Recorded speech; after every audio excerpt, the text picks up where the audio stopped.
निज घर को जीवा तो खुशी तो पूरा निरा कहीं एत खुशी मुझे निजे भी जानीपारे ना एत कहीं मु घर को जीवार जब उठे मत कहीं एत खुशी लगे मुझे ही जानीपारे ना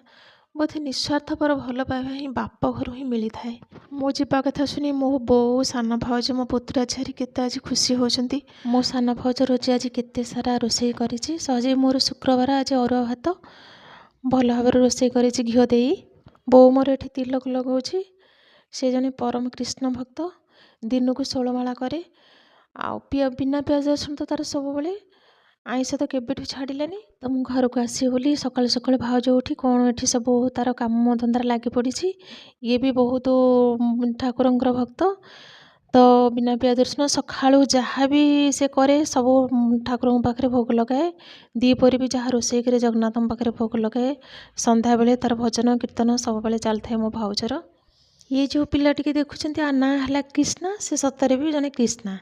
ये सप्ताह जो 15 दिन थर एकादशी करे निर्जला उपवास करे ये भी माला करे 16 माला आउ ठाकुर क्लास भी करे जन्मर भी आईस खाइनी आईस कौन से देखनी ना ता माँ पलि आस बोली कृष्णा बाबू आमर ता माँ को कौन कह पकाउछि माँ तू पलि जीवु कृष्णा बाबूर आज भारी मन दुख रही।